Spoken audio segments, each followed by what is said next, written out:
Good morning students, accelerate math channel में आपका स्वागत है।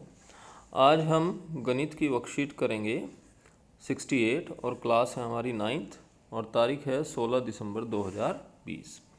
बच्चों, आजकल आपका रिवीजन चल रहा है, कोर्स आपका पूरा हो चुका है और आज हम दूसरे चैप्टर बहुपद का रिवीजन करेंगे, जो वर्कशीट 10 की पुनरावृत्ति भी कही जा सकती है। इसमें पहले हमें 5 क्वेश्चन MCQ लेवल के दिए गए हैं, जिनके आंसर हमारे पास हैं। हमें सही उत्तर छांटना है, लेकिन सही उत्तर छांटने के लिए पहले हमें पूरे क्वेश्चन को सॉल्व करना होगा, तभी हम सही उत्तर बता पाएंगे। तो सबसे पहले जो पहला क्वेश्चन है, इसमें बच्चे एक मिस्टेक हो गई है कि ये यहाँ 5x लिख दिया है, जबकि यहाँ 5y होना चाहिए था। इसको आप ठीक कर लेंगे। और अब आप पहले जो क्वेश्चन है उसका आंसर देख लीजिए, किस तरह से आपने सॉल्व करना है। ये आज आपका पहला क्वेश्चन है, जिसमें y² + 5y - 6 के गुणनखंड आपने निकालने हैं। तो किस तरीके से करना है देख लीजिए। सबसे पहले आप क्या करेंगे, यहाँ y² की मल्टीप्लाई में 1 है, 1 की मल्टीप्लाई 6 में करेंगे, ये यहाँ दिखाया गया है। और इसकी गुना करके आ गया 6 × 6। अब 6 के ऐसे फैक्टर जिनको घटाने पर क्या आ जाए बच्चों, 5, क्योंकि यहाँ माइनस का साइन है, आप ये देख रहे हैं ना। तो 6 में से ये घटाएंगे तो ये 5 आ जाएगा, यानी आपके जो फैक्टर हो गए वो 6 - 1 हो गए। तो अब आपने क्या करना है, जहाँ पर आपका 5 लिखा था वहाँ पर ये फैक्टर लिख देंगे 6 - 1। अब 6 की y में गुना 6y, -1 में गुना -1y। पहले दो पदों में कॉमन आ गया y और बाद के दो पदों में कॉमन आ गया -1। तो इस तरह से आपके दोनों फैक्टर सेम हो गए हैं, y + 6। और जब y + 6 सेम हो गया है आपका, तो इसको आपने कॉमन ले लिया और स्टार्टिंग में रह गया y - 1, इसको दूसरे ब्रैकेट में लिया। तो इस तरह से बच्चों, जो आपका MCQ लेवल था उसका पहले पार्ट आंसर में ठीक है, और फैक्टर आ गए, गुणनखंड आ गया आपके y + 6 और y - 1। तो अब हम क्वेश्चन नंबर 2 पे आ गए हैं, जो क्वेश्चन नंबर 2 आपका गिवन है वहाँ पर। तो क्वेश्चन नंबर 2 में क्या गिवन है ये देख लीजिए बच्चों। क्वेश्चन नंबर 2 में आपको दिया गया है कि x - 2 यदि एक बहुपद px का गुणनखंड है, px गुणन भी दिया गया है, तो हमें px के सभी गुणनखंड ज्ञात करने हैं। तो जब भी हमारे पास एक गुणनखंड दिया जाता है तो हम क्या करेंगे बच्चों, उससे दिए गए बहुपद को भाग करेंगे। तो दिए गए बहुपद को हमने यहाँ लिख लिया और इसको भाग करेंगे। आप किस तरह से भाग करेंगे आप देख सकते हैं। पहले हमें लाना है 2x की 3। तो 2x की 3 लाने के लिए x में किसकी गुना करेंगे, 2x² की। तो 2x² की x में गुना की, ये आ गया 2x की 3। फिर 2x² की 2 में गुना की बच्चों, ये आ गया -4x²। जब आप घटाएंगे तो चिन्ह पलट जाएंगे, ये माइनस हो जाएगा, ये प्लस हो जाएगा, और ये दोनों फैक्टर कट गए बच्चों। और +4 में से -3 जाकर बच गया 1x², और बाकी दोनों टर्म एज इट इज़ नीचे उतार लेंगे। अब कितनी बार भाग करेंगे, x बार। तो x की x में गुना x² और x की -2 में गुना -2x। जब घटाएंगे तो चिन्ह चेंज होंगे, चिन्ह बदल जाएंगे। तो x² से x² कट जाएगा और 17 में से 2 जाकर -15x बच जाएगा बच्चों। तो ये बच जाएगा -15x + 30। अब आपने क्या करना है, -15x + 30 बच गया, तो अब आपने -15 बार भाग करना है। -15 की इन दोनों में गुना होगी, तो -15x + 30। और जब घटाएंगे तो चिन्ह पलटेंगे, ये प्लस वाला माइनस वाला प्लस हो जाएगा, ये माइनस हो जाएगा, और ये दोनों फैक्टर आपस में कट जाएंगे, और आपका जो शेषफल है वो कितना आ गया, 0। तो भाग देने के बाद आपके पास ये एक द्विघात का बहुपद आ गया बच्चों। ठीक है, अब हमें क्या करना है, इसके गुणनखंड करने हैं। जो आपका द्विघात बहुपद आ जाता है उसके गुणनखंड करेंगे। आप कैसे करेंगे, ये देखिए, पहले की तरह 15 और 2 की गुना करेंगे, ये यहाँ करके दिखाई गई है, ये आ गया 30। अब 30 के ऐसे फैक्टर जिनको घटाने पर क्या आ जाए, क्योंकि यहाँ बच्चों माइनस चिन्ह है, आप देख रहे होंगे 15 से पहले, तो जिनको घटाने पर 1 आ जाए, क्योंकि x का जो गुणांक है वो 1 है। तो 6 × 5 = 30 इसके फैक्टर हो जाएंगे बच्चों। ठीक है, और आपने क्या करना है, अब इन फैक्टर्स को इसमें पुट कर देना है। जहाँ पर आपका x का गुणांक 1 था वहाँ 6 - 5 आ गया। अंदर गुना करेंगे तो 6x - 5x, पहले 2 में से क्या कॉमन आ गया 2x, ब्रैकेट में बच गया x + 3, और बाद के 2 में से -5, यहाँ भी x + 3, तो x + 3 फैक्टर कॉमन आ गया। इसके स्टार्टिंग में 2x बच गया और दूसरे में बच गया -5। तो ये दो फैक्टर तो बच्चों, दो गुणनखंड तो ये निकल गए, x = 3 और 2x - 5, और x - 2 आपको पहले से ही दे रखा था इसका गुणनखंड है। तो इसका मतलब ये इसके तीनों गुणनखंड हो गए और आपका थर्ड पार्ट जो है इसका MCQ का वो उत्तर सही है। तो इस तरह से ये आपका क्वेश्चन नंबर 2 पूरा हो गया बच्चों। अब हम बात करेंगे क्वेश्चन नंबर 3 की। 3 में क्या करना है बच्चों, आप देख लीजिए कि क्वेश्चन नंबर 3 में हमें क्या करना है। ये दे रखा है आपको x² + 4x³ = 4x² = 3। तो अभी तक हम 2 घात के बहुपद के गुणनखंड करते आए थे, लेकिन इसमें पावर कितनी है 4 है। तो इसके लिए बच्चों एक हिंट है आपके लिए कि x² को हम y मान लेते हैं। ये वाला जो x² है यहाँ पर, इसको y मान लेते हैं बच्चों। और जब इसको y मानेंगे तो x की 4 की जगह क्या बन जाएगा y²। तो ये बात आपने ध्यान रखनी है। इसको थोड़ा आसान बनाने के लिए हमने क्या किया, x² को y मान लिया और x की 4 की जगह आ जाएगा y²। तो जो आपका ये क्वेश्चन था ये बदल गया इस क्वेश्चन में, y² + 4y = 3। अब इसके गुणनखंड आप आसानी से कर सकते हैं। देखिए यहाँ पर कितना गुणांक है 1 और 3 की गुना करो तो 3 आ गया। अब 3 के ऐसे गुणनखंड जिनको जोड़ने पे क्या आ जाए 4, तो 3 × 1 4 होता है। इसका मतलब ये यही गुणनखंड हम यूज़ कर सकते हैं। तो जहाँ 4 था वहाँ लिख देंगे 3 × 1, और जब अंदर गुना करेंगे y की तो ये हो जाएगा 3y = 1y। ठीक है बच्चों। अब हमें क्या करना है इसमें, तो पहले 2 गुणनखंड में y कॉमन आ गया, y = 3 ब्रैकेट में, इनमें कोई कॉमन नहीं है तो एक कॉमन ले लेंगे y = 3। तो y = 3 दोनों में कॉमन है ब्रैकेट, और इसके शुरू में y बच रहा है और इसके यहाँ पर +1, ये दूसरे ब्रैकेट में। ठीक है बच्चों। तो गुणनखंड तो पूरे हो गए, लेकिन हमने स्टार्टिंग में क्या किया था, x² बराबर क्या माना था y। तो अब वापस करेंगे, y की जगह x² पुट करेंगे तो आपका आंसर आ जाएगा x² = 3 और x² = 1। इस तरह से इस क्वेश्चन का सेकंड पार्ट का आंसर आपका ठीक है। तो बच्चों ये क्वेश्चन तो हैं बहुविकल्पीय MCQ, लेकिन इनको पूरा हल किए बिना आप अपना आंसर चेक नहीं कर सकते हैं। तो आपने पूरा का पूरा क्वेश्चन हल करना पड़ेगा बच्चों। अब हम आ गए हैं क्वेश्चन नंबर 4 पर, जो वर्गमूल में आपका दे रखा है 7√2y² - 10y - 4√2। अब इसके भी गुणनखंड करने के लिए आपने क्या करना पड़ेगा बच्चों, 7√2 को गुना करनी पड़ेगी 4√2 से। तो अब देखिए 7 × 4 = 28 होता है, और √2 की गुना आ गई 2, तो ये हो गया 28 × 2 = 56। अब 56 के ऐसे फैक्टर जिनको घटाने पर, देखो यहाँ माइनस का साइन है बच्चों, तो इसलिए घटाने पर क्या आना चाहिए 10। तो 14 × 4 = 56 होता है, तो 14 में से 4 घटाएंगे तो कितना आ जाएगा हमारा 10 आ जाएगा बच्चों। ठीक है, ये बात समझ में आ गई होगी आपको कि हमारे जो गुणनखंड लेंगे इस बार 14 - 4 लेंगे। तो जहाँ पर 10 था हमारा, वहाँ पर क्या लिख दिया बच्चों, अब हमने वहाँ पर लिख दिया 14 - 4।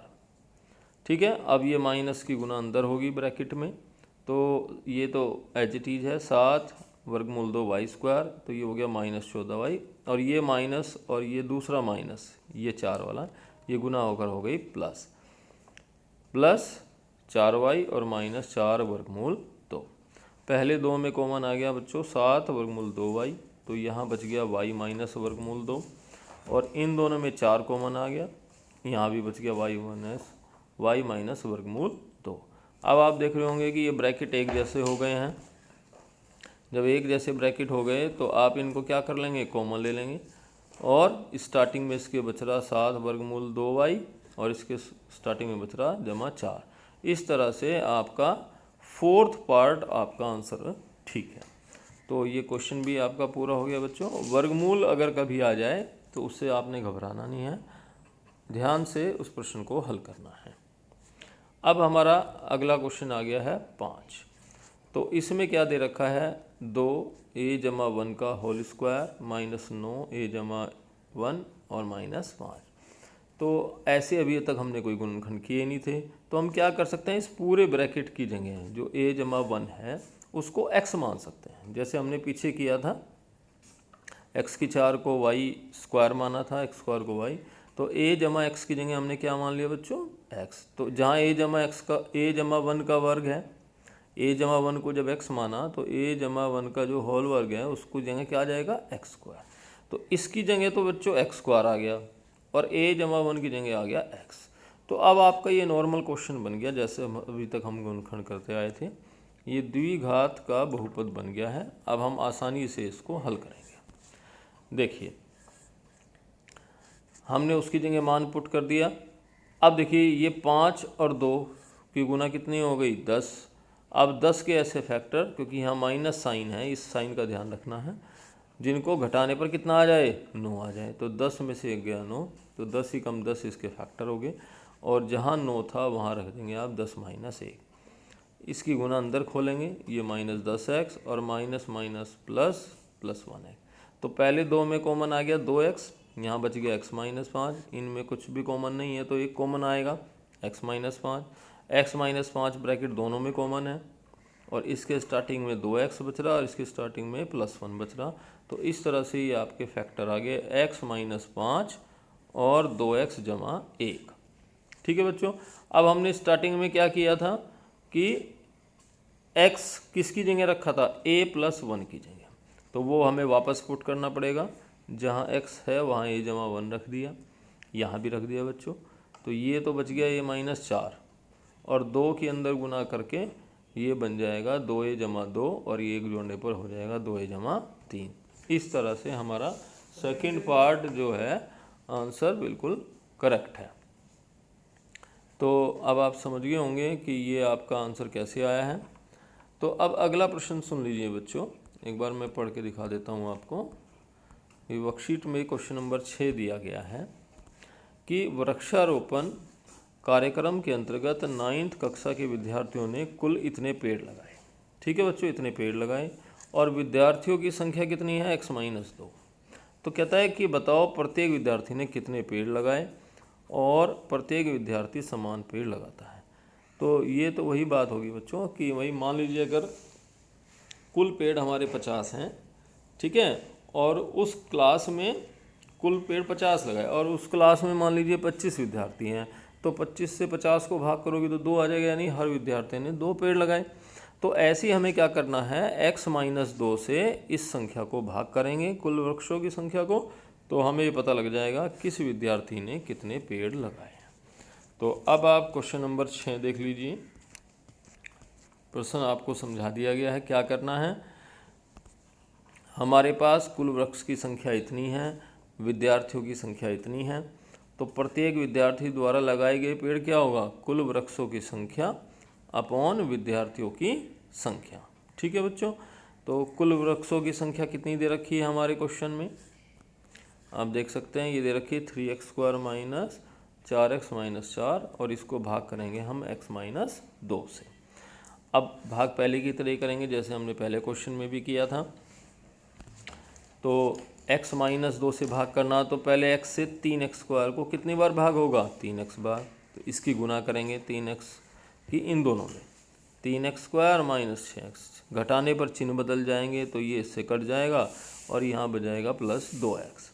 अगली टर्म उतार लेंगे माइनस 4। अब कितनी बार भाग करना, x में 2 की गुना करेंगे तो 2x आ जाएगा, तो प्लस 2 बार भाग करेंगे, और लास्ट में ये कैंसिल होके आपका शेषफल कितना आ गया, 0। तो आपका जो भागफल आया वो आया 3x जमा 2। तो यही वो पेड़ों की संख्या है जो एक प्रत्येक विद्यार्थी ने लगाए हैं। तो आपका आंसर क्या आ गया बच्चों, 3x जमा 2। तो इस तरह से ये आपका क्वेश्चन नंबर 6 भी पूरा हो गया। अब जो क्वेश्चन नंबर 7 है उसको समझ लीजिए। साथ में आपने क्या करना है, वो कहता है एक आयत का क्षेत्रफल आपको दे रखा है, और उसमें आपने क्या करना है बच्चों, देख लीजिए। आयत का क्षेत्रफल आपके पास है और आपको लंबाई और चौड़ाई निकालनी है। ठीक है बच्चों, क्वेश्चन में आपको क्या गिवन है, आयत का क्षेत्रफल। तो ये आपको पहला पार्ट का क्षेत्रफल है x² जमा 5 वर्गमूल 5x जमा 30 वर्ग इकाई। अब आयत के क्षेत्रफल का फॉर्मूला होता है लंबाई गुना चौड़ाई। यदि इसके दो गुणनखंड आ गए तो एक लंबाई को बताएगा, दूसरा चौड़ाई को बताएगा। तो अब हम क्या करेंगे, इसके गुणनखंड करने होंगे हमें, जैसे हम द्विघात बहुपद के गुणनखंड करते हैं। तो उसी तरह से हम इसको स्टार्ट करेंगे। क्वेश्चन को देख लीजिए कि अब सबसे पहले यहाँ पर क्या है बच्चों, 1 है। 1 की गुना किस में करेंगे, 30 में, तो ये 30 आ गया। अब 30 के ऐसे गुणनखंड करेंगे जिनमें वर्गमूल 5 भी आना चाहिए और जोड़ने पर आ जाना चाहिए 5 वर्गमूल 5, गुना करने पे 30 आना चाहिए। तो देखो बच्चों, 3 और 2 की गुना 6 और 6 के बाद वर्गमूल 5 की गुना हो जाएगी 5, तो 6 पंजे 30, गुना करने पे 30 आ गया और जोड़ने पे आ गया 5 वर्गमूल 5। यानी इस 5 वर्गमूल 5 की जगह आपके ये फैक्टर रखोगे 3 वर्गमूल 5 जमा 2 वर्गमूल 5, और बच्चों यहाँ साथ में x था तो इन दोनों के साथ x भी लिख दोगे। तो ये गुणनखंड आपने अभ्यास से सीखने होंगे, तभी आप कर पाएंगे। अब पहले दो ब्रैकेट में x कॉमन है दो गुणनखंडों में, तो यहाँ बच गया x जमा 3 वर्गमूल 5। बाद के दो में 2 वर्गमूल 5 कॉमन ले लिया बच्चों, तो ये ब्रैकेट सेम हो गया, देख सकते हैं आप। ठीक है, और इसके स्टार्टिंग में x बच रहा है, इसके स्टार्टिंग में क्या बच रहा है, 2 वर्गमूल 5, तो ये दूसरे ब्रैकेट में है। तो इस तरह से आपका जो आंसर आ गया है वो आ गया है कितना बच्चों, पहले लंबाई को बता देगा, दूसरा चौड़ाई को। आप कोई सा भी लंबाई या चौड़ाई को अलग अलग बता सकते हो। तो मान लीजिए लंबाई x जमा 3 वर्गमूल 5 होगी और चौड़ाई होगी x जमा 2 वर्गमूल 5। तो ये पहला पार्ट पूरा हो गया है 7वें क्वेश्चन का। अब आप इसी तरह से सेकंड पार्ट देखिए बच्चों। इस सेकंड पार्ट में क्या दी है, क्षेत्रफल आयत का ये दिया है। तो इसके अगर दो गुणनखंड आए तो एक लंबाई को बताएगा, एक चौड़ाई। तो अब आपने क्या करा, 24 की गुना 8 में करी, ये आ गया 192।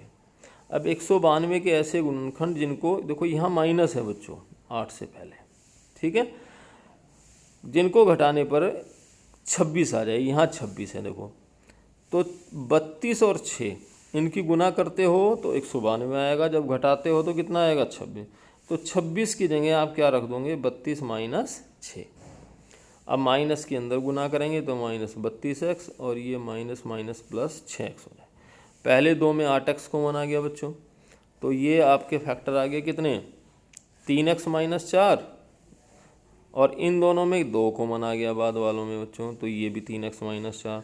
तो आपके दो फैक्टर आ गए, 3x माइनस 4 और 8x प्लस 2। तो पहला फैक्टर लंबाई को बताएगा और दूसरा फैक्टर मान लीजिए चौड़ाई को। तो ये आप आगे पीछे बदल सकते हैं, तो जो आपको उचित लगे उसको लंबाई और दूसरे को चौड़ाई आप बता सकते हैं। तो इस तरह से ये सेकंड पार्ट पूरा हो गया बच्चों। अब आप करेंगे कौन सा पार्ट बच्चों, थर्ड पार्ट। तो थर्ड पार्ट में क्या दे रखा है, क्षेत्रफल x² माइनस 8x जमा 15 है। तो यहाँ पर 1 है बच्चों, 1 की 15 में गुना 15 आ गया। अब 15 देखो यहाँ पर इस बार प्लस है 15 के पास, ठीक है, ये वाला 15 के ऐसे गुणनखंड जिनको जोड़ने पे कितना आ जाए, 8 आ जाए। देखो यहाँ 8 है, तो 5 या 15, गुना करने पे 15 आ गया, जोड़ने पे 8 आ गया बच्चों। तो इस 8 की जगह बच्चों क्या लिख देंगे, 5 जमा 3 लिख देंगे।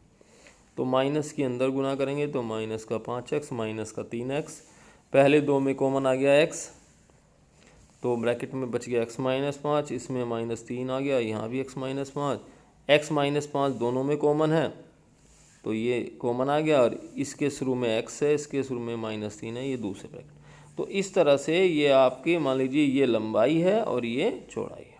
ठीक है बच्चों, इस तरह से आप इनको आंसर दे सकते हैं कि भाई एक लंबाई होगी और दूसरी चौड़ाई होगी। तो ये आपके 7th क्वेश्चन के 3 पार्ट थे, ये पूरे हुए।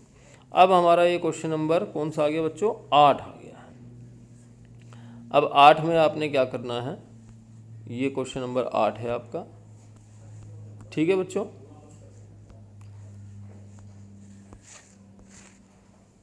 तो क्वेश्चन नंबर 8 में आपने एक घनाभ की विमाएं घनाभ की विमाएँ ज्ञात करनी है बच्चों। और कैसे ज्ञात करनी है कि जब उसका आयतन दे रखा हो। ठीक है बच्चों, तो हमारे पास आयतन कितना है इस क्वेश्चन में, वो देख सकते हैं 4x² + 14x + 6 है। तो घनाभ के आयतन का जो सूत्र है बच्चों वो हमारे पास कितना होता है, लंबाई गुना चौड़ाई गुना ऊंचाई। तो इसका हम प्रयोग करेंगे लंबाई गुना चौड़ाई गुना ऊंचाई का। तो जो आपका ये 4x² + 14x + 6 दे रखा है, पहले इसमें से 2 कॉमन ले लेंगे और 2 कॉमन लेने के बाद ये बच गया 2x² + 7x + 3। तो 2 और 3 की गुना 6 आ गई। 6 के ऐसे फैक्टर जिनको जोड़ने पे 7 आ जाए वो 6 + 1 हो गए। और इसको इसी प्रकार हल करते हुए जैसे पहले प्रश्न हमने हल किए हैं, हमारे 3 फैक्टर बन जाएंगे। कौन कौन से बच्चों, कौन कौन से फैक्टर बनेंगे, आप देख सकते हैं कि जब आप इसको कॉमन ले लेंगे 2x को और यहाँ पे एक कॉमन आएगा तो एक x + 3 आ गया, एक 2x + 1 आ गया और एक 2। तो एक मान लीजिए लंबाई को बताता है, एक दूसरा चौड़ाई को और तीसरा ऊंचाई। तो ये सवाल बच्चों घनाभ का था। तो प्रश्न में थोड़ा सा एक मिस्टेक हुआ था कि वहाँ पर घन लिख दिया गया था, आप इसको ठीक कर लेंगे। ये क्वेश्चन नंबर 8 में, ठीक है, ये यहाँ पर वर्कशीट में घन लिख रखा है, आप इसको घनाभ लिख लें। तो इस तरह से बच्चों आपके 8 के 8 प्रश्न पूरे हो गए हैं और आप इनको अच्छे से नोट कर लेंगे।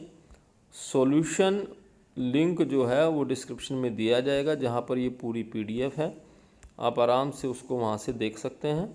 और यदि आपको ये वीडियो अच्छा लगा है बच्चों तो इस चैनल को सब्सक्राइब करेंगे और वीडियो को लाइक करेंगे। और कोविड के समय में लगातार मास्क का प्रयोग करेंगे घर से बाहर जाते हुए। Thank you.